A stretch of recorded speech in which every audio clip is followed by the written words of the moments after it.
तो हेलो बच्चों, इस वीडियो में हम देखने वाले हैं इथेनोइक एसिड, ये जिसको आप एसिटिक एसिड भी कहते हो। तो इसकी फिजिकल एंड केमिकल प्रॉपर्टीज़ के बारे में हम पढ़ेंगे। तो इथेनोइक एसिड क्या है? 2 कार्बन का एसिड है जिसके अंदर आपका क्या है, COOH फंक्शनल ग्रुप है। अगर इसका स्ट्रक्चर देखें तो कार्बन कार्बन के बीच में क्या है, एक सिंगल बॉन्ड है और इस कार्बन के साथ 3 हाइड्रोजन अटैच है और इस वाले C के साथ एक डबल बॉन्ड O और एक OH अटैच है।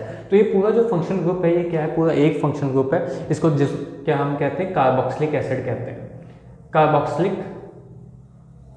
Carboxylic acid functional group present है इसके अंदर, ठीक है। अब इथेनोइक एसिड को एसिटिक एसिड भी कहा जाता है, ठीक है। लेकिन जो हम विनेगर्स यूज़ करते हैं, जो हम प्याज के सिरकों में विनेगर यूज़ करते हैं या इसको प्रिजर्वेटिव की तरह भी यूज़ किया जाता है पिकल्स के अंदर, तो वो क्या होता है, वो 5 to 8% सॉल्यूशन होता है आपका इथेनोइक एसिड का, which is dissolve in water. तो वो वाटर के अंदर से 5 से 8% सॉल्यूशन होता है इन वाटर। इसको हम पिकल्स के अंदर यूज़ कर सकते हैं या एज अ प्रिजर्वेटिव भी इसको यूज़ किया जाता है, चाउमीन्स के अंदर भी इसको यूज़ किया जाता है। तो इथेनोइक एसिड की अगर फिजिकल प्रॉपर्टीज़ के बारे में बात करें तो एक कलरलेस पंजेंट स्मेलिंग लिक्विड है। इसके साथ इसमें को हम ज़्यादा इसके साथ पास में रह नहीं सकते ज़्यादातर, ठीक है, क्योंकि ये बहुत पंजेंट स्मेल करता है और कलरलेस रहेगा। लेकिन ये क्या करता है, ये फ्रीज कर जाता है 290 केल्विन पे। इसका जो आपका फ्रीजिंग पॉइंट है वो काफ़ी कम है। तो ये क्या करता है, जैसे ही फ्रीज होता है तो ग्लेशियर लाइक क्रिस्टल्स बनाता है और उन क्रिस्टल्स को जब हम क्या करते हैं, मेल्ट करते हैं, तो उस वहाँ से जो 100% जो प्योर एसिटिक एसिड होता है उसको हम बोलते हैं ग्लेशियल एसिटिक एसिड। तो 100% acetic acid obtained by melting this crystals is known as glacial acetic acid. तो कई बार क्वेश्चन आ जाता है what is glacial acetic acid. ये सो ग्लेशियल एसिटिक एसिड क्यों बोलते हैं, क्योंकि इसका आपका फ्रीजिंग पॉइंट क्या है, कम है और वो जल्दी से फ्रीज आउट हो जाता है और इसके जो क्रिस्टल्स हैं उसको मेल्ट करके जो आपका जो एसिड मिलता है उसे कहते हैं ग्लेशियल एसिटिक एसिड। सॉल्युबिलिटी क्या है, it is miscible in water. ये आपका वाटर में क्या होगा, अच्छे से सॉल्युबल हो जाएगा इन ऑल द प्रोपोर्शन। तो ये थी इसकी कुछ फिजिकल प्रॉपर्टीज़। तो आगे अब हम बात करेंगे इसकी केमिकल प्रॉपर्टीज़ के बारे में।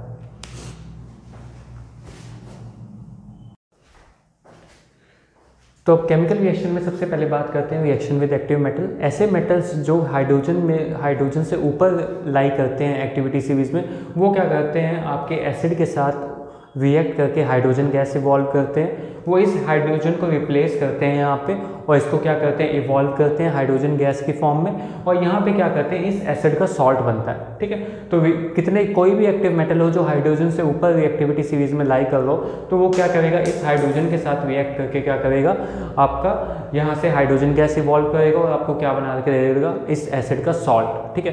तो जैसे फॉर एग्जाम्पल अगर ये सोडियम इसके साथ रिएक्ट करेगा तो क्या करेगा, तो यहाँ पे क्या बन जाएगा, CH3COO Na+, इस एसिड का सॉल्ट बन गया, प्लस यहाँ से क्या होगा, हाइड्रोजन गैस इवॉल्व कर जाएगी। अगर इसको बैलेंस करेंगे तो बैलेंस कर सकते हैं 2CH3 2 और यहाँ पे क्या हो जाएगा आपका 2CH3COO Na, ठीक है।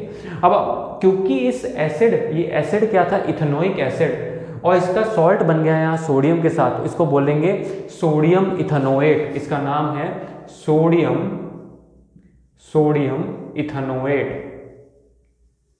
इथेनोएट, या इसको हम बोल सकते हैं सोडियम एसीटेट भी इसको कहते हैं।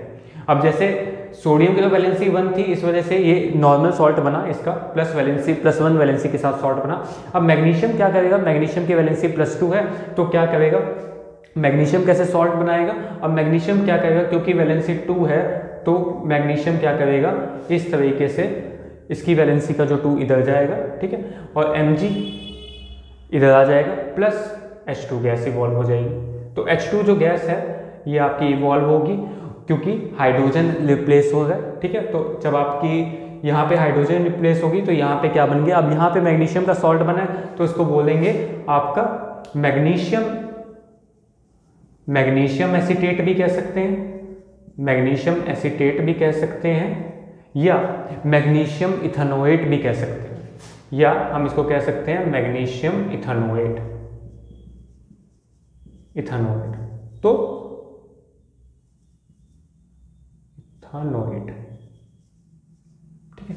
तो कुछ भी कह सकते हैं, ऐसे इसको सोडियम इथेनोएट कह सकते हैं या सोडियम एसीटेट भी कह सकते हैं। तो ये आपके सॉल्ट है। कोई भी मेटल रिएक्ट करेगा तो वो क्या होगा, उसकी वैलेंसी हमें देखनी है, फिर सॉल्ट बना देना है। जैसे हम क्रिस्क्रॉस मेथड से सॉल्ट बनाते हैं, हाइड्रोजन गैस तो इवॉल्व होगी अगर एक्टिव मेटल्स के साथ उसका रिएक्शन है। ठीक है, तो नेक्स्ट रिएक्शन पे मूव करते हैं।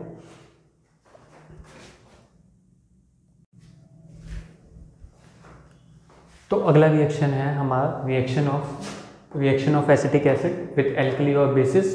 एल्कली क्या है, वाटर सॉल्युबल बेसिस या कोई और बेस भी हो, ठीक है, एल्कली की जगह। जब वो रिएक्ट करता है, एसिड और बेस जब एक साथ रिएक्ट करेंगे तो हमें पता है कि न्यूट्रलाइजेशन रिएक्शन होगी। ठीक है, तो एसिड क्या करेगा, बेस को न्यूट्रलाइज करेगा, ठीक है, या बेस एसिड को न्यूट्रलाइज करेगा।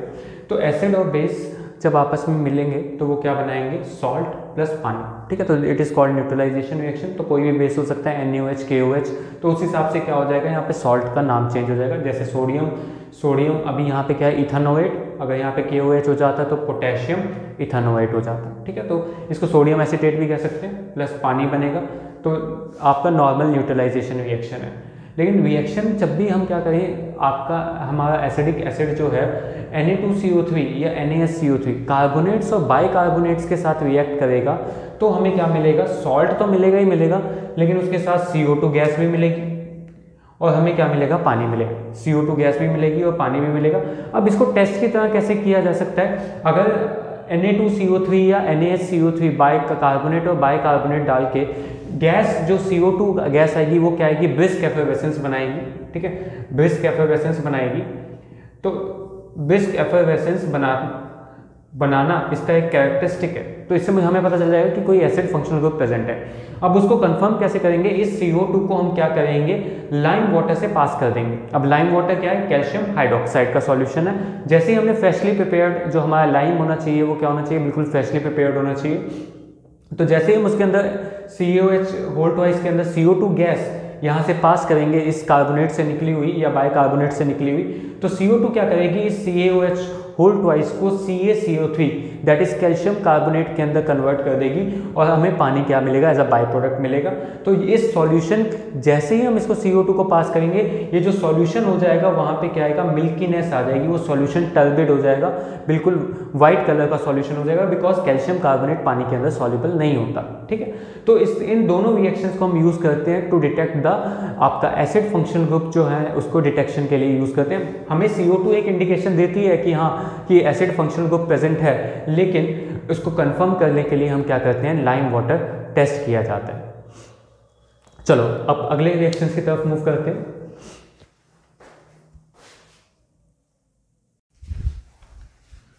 तो अगला रिएक्शन है हमारे पास एस्टरिफिकेशन रिएक्शन, जो सबसे इंपॉर्टेंट रिएक्शन है कार्बोक्सिलिक एसिड का।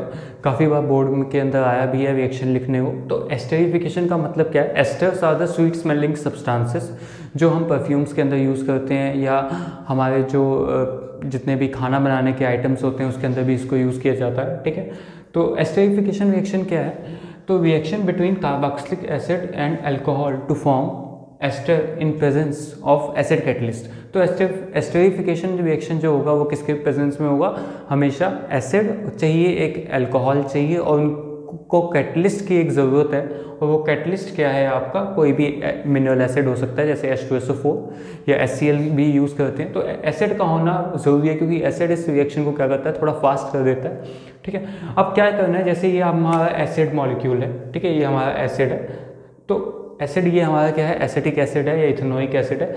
तो कभी भी एस्टरिफिकेशन रिएक्शन में हमेशा जो प्रोडक्ट निकलेगा, बाय प्रोडक्ट निकलेगा, वो पानी निकलेगा। करना है कुछ नहीं है, एसिड से हमेशा OH निकालना है और आपके अल्कोहल का H जाएगा। तो यहाँ से OH, यहाँ से H, दोनों क्या करेंगे, इन दोनों OH और H को निकाल देंगे और इस वाले कार्बन को इस वाले ऑक्सीजन के साथ जोड़ देंगे। ठीक है, जैसे ही हमने जोड़ के लिखा तो आप देखो ये एस्टर का बॉन्ड बन गया, ये एस्टर फंक्शनल ग्रुप बन गया, ये एस्टर फंक्शनल ग्रुप बन गया। अब इसका नाम कैसे लिखेंगे, ऑक्सीजन के इस साइड जितने कार्बन है तो इसके लिए लिखेंगे इथाइल, पहले लिखेंगे इथाइल क्योंकि 2 कार्बन है, और फिर क्योंकि 2 कार्बन इधर है 1 और 2, तो इसको बोलेंगे इथानोएट, इथानोएट, तो इसका नाम हो जाएगा इथाइल इथानोएट। तो एक स्वीट स्मेलिंग सब्सटेंस है एस्टर। अगर एसिड हमने यही रखा, अब हमने अल्कोहल चेंज कर दिया, यहाँ तो इथेनॉल लिया था, अब हमने यहाँ पे क्या ले लिया, प्रोपेनॉल ले लिया। ये हमारा प्रोपेनॉल है, प्रोपेनॉल हमारा 3 कार्बन का अल्कोहल है। कॉन्सेंट्रेटेड H2SO4 डाला, अब एस्टर बनाना है। दोबारा से एसिड का OH निकालो और अल्कोहल का H निकालो, ठीक है, और दोनों को जोड़ दिया। तो अब यहाँ पे क्योंकि इथाइल की जगह 3 कार्बन है तो इसका नाम क्या हो जाएगा, प्रोपाइल। इसका नाम क्या हो जाएगा, प्रोपाइल। इधर इस ऑक्सीजन के इस साइड कितने कार्बन है, 2, तो इसका नाम हो जाएगा प्रोपाइल इथेनोएट। इसका नाम हो जाएगा प्रोपाइल इथेनोएट और पानी आपका निकल जाएगा, ठीक है। तो ये थी एस्टरिफिकेशन रिएक्शंस। तो एस्टरिफिकेशन रिएक्शन काफ़ी इंपॉर्टेंट है और हमेशा पूछी भी जाती है बोर्ड के अंदर कि व्हाट इज़ एस्टर्स, कैसे बनते हैं एस्टर्स, क्या उनकी केमिकल रिएक्शन क्या है, व्हाट इज़ एस्टरिफिकेशन रिएक्शन। तो काफ़ी इंपॉर्टेंट रिएक्शन है।